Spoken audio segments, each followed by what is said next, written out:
नमस्कार। आकाशवाणी से प्रस्तुत है कोविड-19 पर विशेष समाचार कार्यक्रम।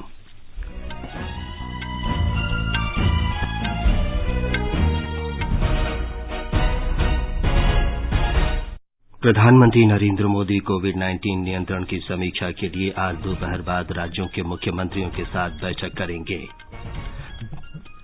भारतीय रेल ने कल से यात्री रेलगाड़ियों का आंशिक परिचालन फिर शुरू करने की घोषणा की। टिकटों की ऑनलाइन बुकिंग आज शाम 4 बजे से होगी। देश के 10 राज्यों और केंद्र शासित प्रदेशों में पिछले 24 घंटों में कोविड-19 का कोई नया रोगी नहीं। विशेष उड़ानों से अमेरिका, ब्रिटेन, फिलीपींस और सऊदी अरब से भारतीयों को स्वदेश वापस लाया जा रहा है।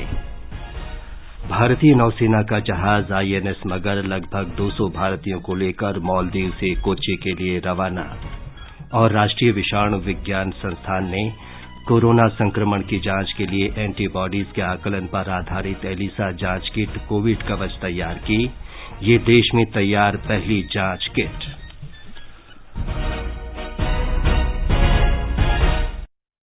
इस विशेष कार्यक्रम में अपने सहयोगी नवीन सक्सेना के साथ मैं विमलेंदु पांडे। प्रधानमंत्री नरेंद्र मोदी आज तीसरे पहर वीडियो कॉन्फ्रेंस के जरिए राज्यों के मुख्यमंत्रियों के साथ बैठक करेंगे। श्री मोदी कोरोना वायरस महामारी से निपटने में देश की प्रगति की समीक्षा करेंगे। आर्थिक गतिविधियों को सुदृढ़ बनाने के लिए और रियायतें देने के बारे में भी विचार विमर्श होने की संभावना है। इस बैठक में गृह मंत्री अमित शाह, वित्त मंत्री निर्मला सीतारामन, स्वास्थ्य मंत्री डॉ हर्षवर्धन और कुछ वरिष्ठ अधिकारियों के भाग लेने की संभावना है। हमारे संवाददाता ने खबर दी है कि देश में पूर्णबंदी के तीसरे चरण के अंतिम सप्ताह को देखते हुए आगे की रूपरेखा तैयार करने की दृष्टि से ये बैठक अति महत्वपूर्ण है। मार्च में देशव्यापी लॉकडाउन की घोषणा के बाद से मुख्यमंत्रियों के साथ होने वाली प्रधानमंत्री मोदी की यह 5वीं ऐसी मुलाकात होगी। लॉकडाउन के तीसरे चरण की समाप्ति के मात्र एक सप्ताह पूर्व हो रही यह बैठक आगे की रणनीति तय करने की दृष्टि से अत्यंत महत्वपूर्ण बताई जा रही है। पिछले ही महीने अपने मासिक रेडियो संबोधन मन की बात में प्रधानमंत्री ने कहा था कि देश एक युद्ध के बीच में है और उन्होंने लोगों को अत्यधिक सावधानी बरतने की सलाह भी दी थी। इसी के साथ सरकार ने आर्थिक गतिविधियों को पुनर्जीवित करने के लिए कई सारी रियायतों की घोषणा भी की थी। कुछ राज्य सरकारों द्वारा लाल, नारंगी और हरे जोन के सीमांकन के संबंध में उठाए गए मुद्दों पर भी विचार किए जाने की संभावना जताई जा रही है। आर्थिक गतिविधियों को और अधिक बढ़ावा देने और प्रवासी श्रमिकों के मुद्दों को संबोधित करने के उपायों पर कई महत्वपूर्ण चर्चाएं इस बैठक के एजेंडे में शीर्ष पर हैं। आनंद चतुर्वेदी, आकाशवाणी समाचार, दिल्ली। भारतीय रेल ने कल से आंशिक रेल परिचालन फिर शुरू करने की घोषणा की है। शुरुआत में 15 मार्गों पर रेलगाड़ियां चलाई जाएंगी। ये नई दिल्ली रेलवे स्टेशन से डिब्रूगढ़, अगरतला, हावड़ा, पटना, बिलासपुर, रांची, भुवनेश्वर, सिकंदराबाद, बेंगलुरु, चेन्नई, तिरुवनंतपुरम, मडगांव, मुंबई सेंट्रल, अहमदाबाद और जम्मू तवी के लिए चलेंगे। लगभग 1.5 महीने के बाद एक बार फिर से यात्री ट्रेनों का परिचालन शुरू होने जा रहा है। हालांकि शुरुआत में केवल AC ट्रेनें ही चलाई जाएंगी। इन ट्रेनों में आरक्षण के लिए बुकिंग आज शाम 4 बजे से शुरू होगी। टिकट केवल ऑनलाइन IRCTC की वेबसाइट के माध्यम से ही मिलेगी। रेलवे स्टेशनों पर टिकट बुकिंग काउंटर बंद रहेंगे और कोई काउंटर टिकट जारी नहीं किया जाएगा। इसके अलावा प्लेटफॉर्म टिकट भी जारी नहीं किया जाएगा। कंफर्म टिकट वाले यात्रियों को ही रेलवे स्टेशनों में प्रवेश करने की अनुमति होगी। सफर के दौरान फेस मास्क पहनना अनिवार्य होगा। इसके अलावा यात्रियों को स्क्रीनिंग करानी होगी। कोरोना के लक्षण नहीं पाए जाने पर ही ट्रेन में सफर करने की इजाजत दी जाएगी। परिचालन को सुचारू करने के लिए अगले चरण में धीरे धीरे देश के दूसरे शहरों के लिए भी ट्रेनें चलाई जाएंगी। दीपेंद्र कुमार, आकाशवाणी समाचार। इस बीच रेल मंत्री पीयूष गोयल ने सभी राज्यों से प्रवासी मजदूरों को निकालने की अनुमति देने की अपील की है, जिससे कि वे अगले 3-4 दिन में अपने घरों को वापस जा सकें। श्री गोयल ने एक ट्वीट में कहा कि प्रधानमंत्री के हस्तक्षेप के बाद देश में प्रतिदिन 300 श्रमिक विशेष रेलगाड़ियां चलाई जाएंगी। रेल विभाग ने देश भर में फंसे 3,50,000 से अधिक प्रवासी मजदूरों के आवागमन के लिए 350 से अधिक विशेष रेलगाड़ियों का परिचालन किया है। कैबिनेट सचिव राजीव गौबा ने कल सभी राज्यों और केंद्र शासित प्रदेशों के मुख्य सचिवों तथा स्वास्थ्य सचिवों के साथ वीडियो कॉन्फ्रेंस के जरिए चर्चा की। श्री गौबा ने कहा कि वंदे भारत के अंतर्गत विदेशों से स्वदेश लाए जा रहे भारतीयों को मामले में राज्यों का सहयोग मिल रहा है। उन्होंने कहा कि रेलवे लगभग 3.5 लाख प्रवासी मजदूरों के लिए 350 से अधिक श्रमिक विशेष रेलगाड़ियां चला रहा है। हमारे संवाददाता ने बताया है कि राज्यों के मुख्य सचिवों ने श्री गौबा को अपने राज्यों की स्थिति से अवगत कराया। बैठक के दौरान कैबिनेट सचिव ने राज्य सरकारों से अनुरोध किया कि वे और अधिक श्रमिक स्पेशल ट्रेनें चलाने में रेलवे के साथ सहयोग करें। उन्होंने जोर देकर कहा कि डॉक्टरों, नर्सों, पैरामेडिक्स का आना जाना बेरोक टोक होना चाहिए और कोरोना योद्धाओं की मदद करने और उन्हें सुरक्षा प्रदान करने के लिए सभी कदम उठाए जाने चाहिए। बैठक में राज्यों के मुख्य सचिवों ने अपने अपने राज्यों की स्थिति की जानकारी दी।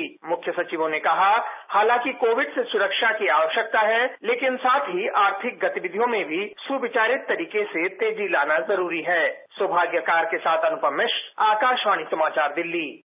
हिमाचल प्रदेश में अन्य राज्यों से लौटने वाले लोगों को पृथकवास में रहना होगा।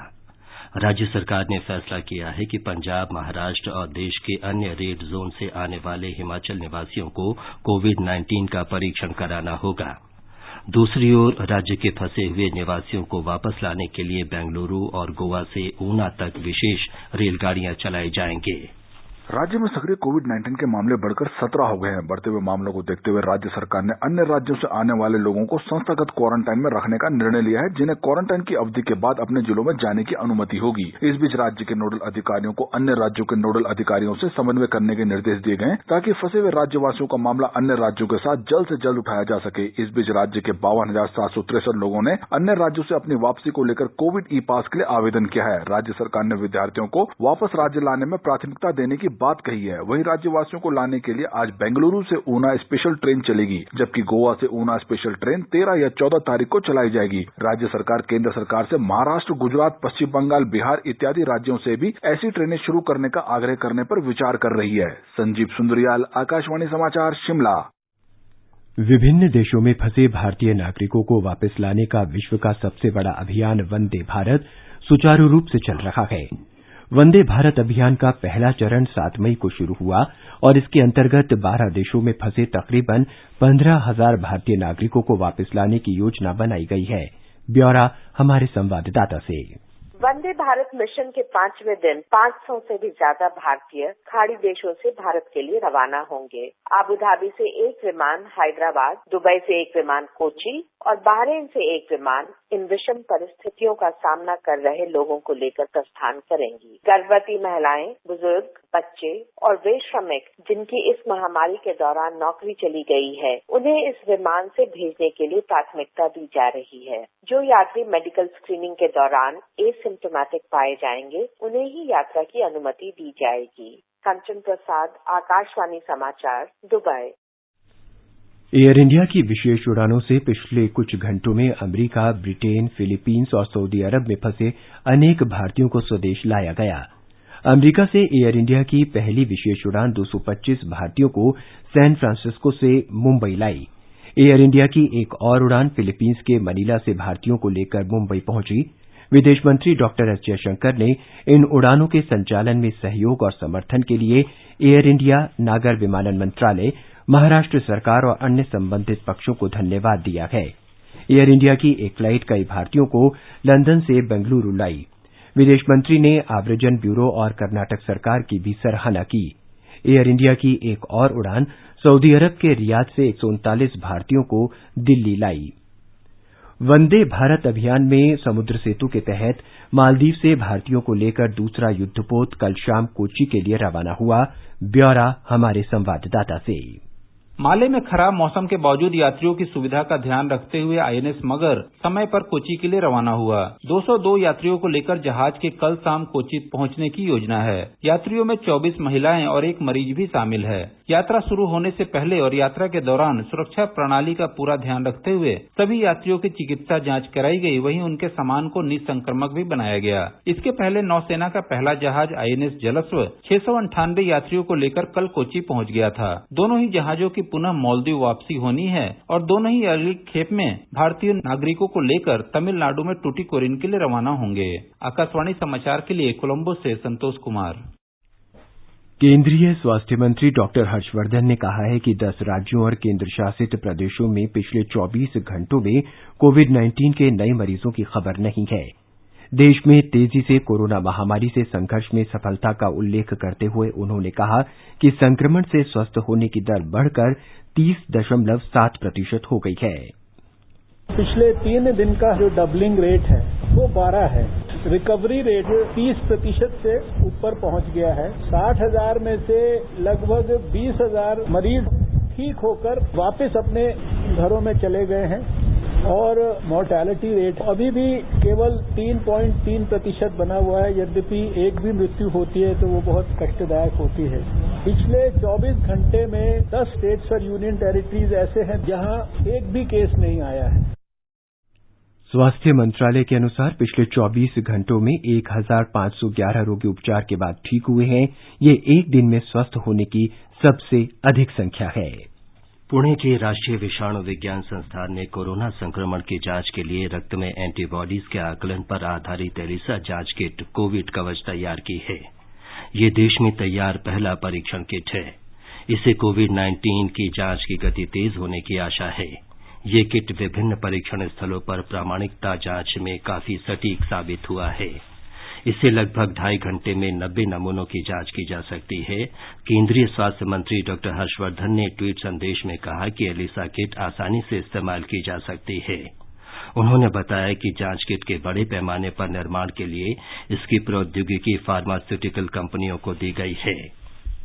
हैदराबाद में रक्षा अनुसंधान और विकास संगठन डीआरडीओ ने इलेक्ट्रॉनिक उपकरणों, कागज और नोटों को सैनिटाइज करने की पराबैंगनी प्रणाली विकसित की है।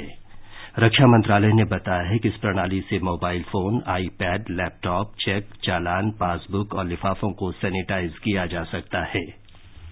ये समाचार आकाशवाणी से प्रसारित किए जा रहे हैं। हमारा डेजर्ट आ गया पर हमारी चैंपियन नहीं आई अब तक। बिल भरने के पहले तो आएगी ना। सुगंध, क्या हो रहा है? बिल हो रहा है। चल अपना कार्ड दे। पिन दे। आरबीआई कहता है अपना पिन, ओटीपी, सीवीवी या इंटरनेट बैंकिंग पासवर्ड किसी को न दे। ऑनलाइन बैंकिंग सिर्फ अपने ही कंप्यूटर, मोबाइल और सिक्योर नेटवर्क से करें। हाँ, ये खाने की चैंपियनशिप थी क्या? आरबीआई कहता है जानकार बनिए, सतर्क रहिए। अधिक जानकारी के लिए 14440 पर मिस्ड कॉल दें। भारतीय रिजर्व बैंक द्वारा जनहित में जारी। कोविड-19 पर विशेष समाचार कार्यक्रम में आपका फिर स्वागत है। आगे बढ़ने से पहले एक नजर फिर से मुख्य समाचारों पर। प्रधानमंत्री नरेंद्र मोदी कोविड-19 नियंत्रण की समीक्षा के लिए आज दोपहर बाद राज्यों के मुख्यमंत्रियों के साथ बैठक करेंगे। भारतीय रेल ने कल से यात्री रेलगाड़ियों का आंशिक परिचालन फिर शुरू करने की घोषणा की। टिकटों की ऑनलाइन बुकिंग आज शाम 4 बजे से होगी। देश के 10 राज्यों और केंद्र शासित प्रदेशों में पिछले 24 घंटों में कोविड-19 का कोई नया मरीज नहीं। विशेष उड़ानों से अमेरिका, ब्रिटेन, फिलीपींस और सऊदी अरब से भारतीयों को स्वदेश वापस लाया जा रहा है। भारतीय नौसेना का जहाज आईएनएस मगर लगभग 200 भारतीयों को लेकर मालदीव से कोच्चि के लिए रवाना। राष्ट्रीय विषाणु विज्ञान संस्थान ने कोरोना संक्रमण की जांच के लिए एंटीबॉडीज के आकलन पर आधारित एलिसा जांच किट कोविड कवच तैयार की। ये देश में तैयार पहली जांच किट। उत्तर प्रदेश में पूर्णबंदी में छूट दिए जाने के बाद खेलों के साजो सामान संबंधी उद्योग ने फिर से काम करना शुरू कर दिया है। हमारे संवाददाता ने बताया है कि कोरोना के कारण लोगों की जीवन शैली में आए बदलाव का असर इंडोर खेलों के लिए उपकरणों की मांग बढ़ने के रूप में दिखाई दिया है। कोरोना वायरस ने दुनिया भर में लोगों के जीवन जीने के तरीके को प्रभावित किया है और अब घर में खेले जाने वाले खेलों और फिटनेस की चीजों पर लोग ज्यादा ध्यान दे रहे हैं। ये रुझान मेरठ की मशहूर खेल के सामान बनाने वाली इंडस्ट्री में भी नजर आ रहे हैं, जहां 2 महीने के बाद अब काम शुरू हो गया है। टेबल टेनिस के सामान बनाने वाली मशहूर कंपनी स्टैग इंटरनेशनल के अध्यक्ष राकेश कोहली ने आकाशवाणी को बताया कि इंडोर गेम्स के सामान में जबरदस्त मांग है और वर्क फ्रॉम होम यानी घर से काम करने के नए चलन के चलते आने वाले दिनों में ये मांग और और बढ़ेगी। लेकिन वर्क फ्रॉम होम के साथ साथ हर आदमी अपनी फिटनेस के ऊपर कुछ ना कुछ करना चाहता है, विद द रिजल्ट कि जितने भी लोग इंडोर गेम्स के व्यवसाय से जुड़े हुए हैं या किसी होम जिम या फिटनेस इक्विपमेंट जो कि घर पे इस्तेमाल हो सके, उनके साथ जो जुड़े हुए हैं, उनका व्यवसाय आने वाले टाइम में बढ़ेगा। मेरठ, जहां से दुनिया भर में खेलों के सामान की सप्लाई होती है, वहां की 3000 के करीब खेल का सामान बनाने वाली कंपनियों में से लगभग 500 कंपनियों में काम शुरू हो गया है। इस दौरान सोशल डिस्टेंसिंग के नियमों का पूरी कड़ाई से पालन हो रहा है। हालांकि मेरठ शहर अभी रेड जोन में है, लेकिन लॉकडाउन में कुछ सहूलियत मिली है और प्रशासन ने एक कमेटी भी गठित की है जो फैक्ट्री के हालात का जायजा लेने के बाद काम शुरू करने की अनुमति देगी। मेरठ से संगीता श्रीवास्तव के साथ सुशील चंद्र तिवारी, आकाशवाणी समाचार, लखनऊ। बिहार में कल 85 लोगों में कोरोना संक्रमण की पुष्टि हुई है। ये राज्य में एक दिन में संक्रमण की सबसे अधिक संख्या है। कुल संक्रमित लोगों की संख्या 696 हो गई है। पटना में कल 9 लोगों में संक्रमण की पुष्टि के साथ संक्रमित लोगों की संख्या 61 हो गई। हमारी संवाददाता ने बताया है कि राज्य में अब तक 354 लोग उपचार के बाद स्वस्थ हो चुके हैं, जबकि 336 का अस्पतालों में उपचार चल रहा है। प्रवासी कामगारों के आने के बाद राज्य में पॉजिटिव मामलों में तेजी से वृद्धि हो रही है। अब तक 146 मजदूर कोरोना वायरस से संक्रमित पाए गए हैं। क्वारंटीन सेंटर में भी कोरोना के मरीज मिल रहे हैं। इसे देखते हुए राज्य सरकार ने बाहर से आने वाले सभी कामगारों का कड़ाई से स्वास्थ्य जांच कराने का निर्देश दिया है। राज्य में अब तक 83 ट्रेनों के जरिए 1 लाख से अधिक प्रवासी लौटे हैं। अगले कुछ दिनों में देश के विभिन्न भागों में फंसे 1,20,000 से अधिक लोग वापस लाए जाएंगे। इस बीच मुख्यमंत्री नीतीश कुमार ने राज्य के विभिन्न इलाकों में फंसे लोगों के लिए पास जारी करने का निर्देश दिया है। आकाशवाणी समाचार के लिए पटना से कृष्ण कुमार लाल। झारखंड में कल रात कोविड संक्रमित 4 नए मरीजों का पता चला। इसके साथ ही राज्य में कोरोना संक्रमित लोगों की संख्या 160 तक पहुंच गई।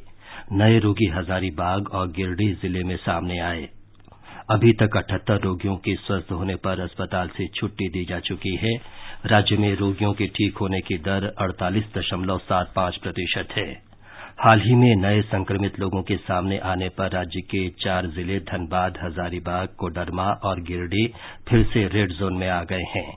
इन्हें पहले कोरोना मुक्त घोषित कर दिया गया था। मध्य प्रदेश में कोरोना वायरस संक्रमित लोगों की संख्या 3,614 हो गई है। राज्य में संक्रमित जिलों की संख्या बढ़कर 39 हो गई है। संक्रमित रोगियों में 1,480 की हालत स्थिर है, जबकि 243 की गंभीर है। अब तक कोरोना संक्रमण से 676 लोग ठीक हो चुके हैं। इस महामारी से 215 लोगों की मौत हुई है। इस बीच मध्य प्रदेश में आज से रेडियो स्कूल के साथ दूरदर्शन क्लासरूम भी शुरू हो रहा है। इस कार्यक्रम का उद्देश्य विद्यार्थियों को पूर्णबंदी में अध्ययन के लिए सामग्री उपलब्ध कराना है।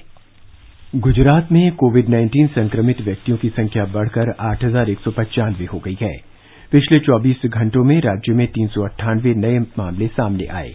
स्वास्थ्य अधिकारियों के अनुसार 5,126 रोगियों की हालत स्थिर है, जबकि 31 वेंटिलेटर पर हैं। पिछले 24 घंटों में कोरोना वायरस से 21 लोगों की मौत हुई। हमारे संवाददाता ने बताया है कि राज्य में अभी तक 493 लोगों की मृत्यु इस महामारी से हुई है। राज्य में पिछले कुछ दिनों से नए मरीजों के मामले में चिंताजनक वृद्धि हो रही थी। ऐसे समय मरीजों के अच्छे होने की दर में सुधार राज्य के लिए बड़ी राहत की बात है। सबसे अधिक 266 मरीजों को अहमदाबाद शहर के अस्पतालों से छुट्टी दी गई है, जबकि 41 मरीजों को वडोदरा में छुट्टी दी गई है। स्वास्थ्य विभाग के सूत्रों के अनुसार गुजरात में संक्रमण से अच्छे होकर अस्पतालों से छुट्टी पाने वाले मरीजों की दर पिछले 10 दिनों में 15.58% से बढ़कर 32.64% हो चुकी है। नई दर न केवल आधे दर्जन राज्यों से अधिक है, लेकिन राष्ट्रीय औसत से भी ऊपर है। अब तक कुल 2,545 मरीजों को राज्य के विभिन्न अस्पतालों से छुट्टी मिल चुकी है। राज्य में अब कोविड-19 के 5,157 सक्रिय मामले हैं। अच्छी खबर यह है कि कल अस्पतालों से छुट्टी पाने वाले 454 लोगों में कई वरिष्ठ नागरिक भी शामिल है। योगेश पंड्या, आकाशवाणी समाचार, अहमदाबाद। महाराष्ट्र में कोरोना वायरस से संक्रमित व्यक्तियों की संख्या सबसे अधिक है। राज्य की स्थिति इस दृष्टि से देश में सबसे खराब है। राज्य में कल एक ही दिन में इस महामारी से 53 लोगों की मृत्यु हुई और संक्रमण के 1,278 नए मामले सामने आए। अभी तक 4,199 रोगियों को उपचार के बाद ठीक होने पर अस्पतालों से छुट्टी दी जा चुकी है। ब्यौरा हमारी संवाददाता से। महाराष्ट्र में कल कोविड-19 के 1278 नए मामले और 53 मौतें दर्ज हुई। इसके साथ ही राज्य में कोविड-19 मामलों की कुल गिनती 22,171 तक पहुंच गई है, जबकि इससे अब तक 832 लोगों की मौत हो चुकी है। राज्य के स्वास्थ्य विभाग के अनुसार कल मुंबई से सबसे अधिक 19 लोगों की कोविड-19 से मौत हुई। मुंबई में कल कोविड-19 के सबसे अधिक 875 नए मरीज भी पाए गए। इसके साथ मुंबई शहर में ऐसे रोगियों की कुल संख्या बढ़कर 13,564 हो गई है। वहीं इस घातक बीमारी से अब तक कुल 4,199 लोग राज्य में ठीक हुए हैं। महाराष्ट्र में अब तक 2,38,766 परीक्षण किए गए हैं। निवेदिता, आकाशवाणी समाचार, मुंबई। विशेषज्ञों की सलाह श्रृंखला के अंतर्गत आकाशवाणी कोविड-19 के बारे में प्रमुख चिकित्सा विशेषज्ञों के विचारों से अवगत कराता है। आकाशवाणी समाचार के साथ बातचीत में इंडियन मेडिकल एसोसिएशन के अध्यक्ष डॉ राजन शर्मा ने कहा कि नागरिकों को बुनियादी स्वच्छता और सुरक्षित दूरी के नियमों का पालन करना चाहिए। पूर्णबंदी के तीसरे चरण में दी गई रियायतों को देखते हुए ऐसा करना और भी आवश्यक हो गया है। कोशिकीय और आणविक जीव विज्ञान केंद्र के निदेशक डॉ राकेश मिश्र ने आकाशवाणी समाचार से बातचीत में टीके विकसित करने और सीरम संबंधी परीक्षणों के लिए प्रयोगशालाओं में वायरस कल्चर के बढ़ते महत्व पर प्रकाश डाला। We also have started growing the virus in the cell in the laboratory, which is very important technology platform for several things. One is vaccine preparation, so you can grow a lot of virus, inactivate it and use it as vaccines. Then second thing is these are growing in the cell, so you have a cell culture system where you can test drug. So add a drug and virus growth is stopped, which means it's an antiviral against COVID-19. Akashvani का समाचार सेवा प्रभाग आज अपने phone in कार्यक्रम में कोविड-19 पर विशेष परिचर्चा प्रसारित करेगा। ये विशेष कार्यक्रम आज रात 9:25 पर एफएम गोल्ड और अतिरिक्त मीटरों पर सुना जा सकता है। सफदरजंग अस्पताल में वरिष्ठ चिकित्सक डॉ बलविंदर सिंह इस परिचर्चा में भाग लेंगे। श्रोता टोल फ्री नंबर 1800-115767 पर कॉल करके विशेषज्ञों से सवाल पूछ सकते हैं। फिल्म अभिनेता अक्षय कुमार ने लोगों से अपील की है कि वो कोरोना वायरस से बचाव के लिए अपने घरों में रहें। उन्होंने कहा कि लोगों को पूर्णबंदी के नियमों का पालन करना चाहिए। बीमारी के सामने सबकी हालत बुरी है, पूरी दुनिया की हालत बुरी है। अपने परिवार के हीरो बन सकते हो तुम लोग, जिंदगी के खिलाड़ी बनो। सिर्फ घर पे रहो, बस घर पे रहो, बस सिर्फ घर पे रहो। जब तक सरकार कह रही है घर पे रहो, इससे आपकी जान बची रहेगी, आपके परिवार की जान बची रहेगी। कोरोना के खिलाफ जंग छिड़ चुकी है, हमें इसे हराना है, इस डिजीज को हराना है। विभिन्न मंचों से फैलाई जा रही फर्जी खबरों पर अंकुश लगाने के लिए हम तथ्यों की जांच कर भ्रांतियों को दूर करने का प्रयास करते हैं। सरकार ने व्हाट्सएप पर आ रहे इस मैसेज का खंडन किया है कि आयुष्मान-योजना.org आयुष्मान भारत योजना की आधिकारिक वेबसाइट है। पत्र सूचना कार्यालय पीआईबी ने इसे गलत और निराधार बताया है। पीआईबी के अनुसार राष्ट्रीय स्वास्थ्य प्राधिकरण ने स्पष्ट किया है कि www.pmjay.gov.in आयुष्मान भारत योजना की एकमात्र आधिकारिक वेबसाइट है। भारतीय खेल प्राधिकरण ने पूर्णबंदी हटाए जाने के बाद अपने सभी केंद्रों में खेलों का प्रशिक्षण शुरू करने की मानक संचालन प्रक्रिया तैयार करने के लिए एक समिति का गठन किया है। प्राधिकरण के सभी केंद्रों पर कोरोना महामारी के कारण सभी तरह के प्रशिक्षण स्थगित कर दिए गए हैं। तैराकी में मानक संचालन प्रक्रिया तैयार करने के लिए एक अलग समिति का गठन किया गया है, क्योंकि इस खेल में खिलाड़ियों को पानी में प्रशिक्षण की आवश्यकता होती है और ऐसे में अन्य खेलों की तुलना में इसमें स्वास्थ्य का अलग तरह का जोखिम होता है। राष्ट्रीय प्रौद्योगिकी दिवस आज मनाया जा रहा है। प्रत्येक वर्ष 11 मई को राष्ट्रीय प्रौद्योगिकी दिवस देश में नवाचार और प्रौद्योगिक उत्कृष्टता के क्षेत्र में उपलब्धियों को उजागर करने के लिए मनाया जाता है। इस वर्ष प्रौद्योगिकी विकास बोर्ड अर्थव्यवस्था को फिर से मजबूती देने की व्यापक कार्य योजना तैयार करने को ध्यान में रखते हुए राष्ट्रीय प्रौद्योगिकी दिवस मना रहा है। प्रौद्योगिकी नवाचार का उद्देश्य देश को कोविड-19 संकट के बाद के लिए तैयार करना है। विज्ञान और प्रौद्योगिकी के माध्यम से अर्थव्यवस्था को फिर से सक्रिय करने पर मुख्य रूप से ध्यान दिया जाएगा। पूर्व प्रधानमंत्री डॉक्टर मनमोहन सिंह को बेचैनी की शिकायत के बाद नई दिल्ली के अखिल भारतीय आयुर्विज्ञान संस्थान एम्स में भर्ती कराया गया है। सूत्रों ने बताया है कि उन्हें कल शाम अस्पताल के कार्डियोथोरेसिक वार्ड में भर्ती कराया गया। कांग्रेस के 87 वर्षीय नेता को निगरानी में रखा गया है। डॉक्टर सिंह राज्यसभा के सदस्य हैं। देश के राष्ट्रीय लोक प्रसारक आकाशवाणी और दूरदर्शन संपूर्ण देश के लिए मौसम का व्यापक स्तर पर अनुमान व्यक्त करता है। इस मौसम रिपोर्ट में देश के प्रत्येक हिस्से की विस्तृत जानकारी होती है। इसमें कश्मीर से कन्याकुमारी, गिलगित से गुवाहाटी और बल्तिस्तान से पोर्ट ब्लेयर तक के मौसम का ब्यौरा दिया जाता है। एक रिपोर्ट।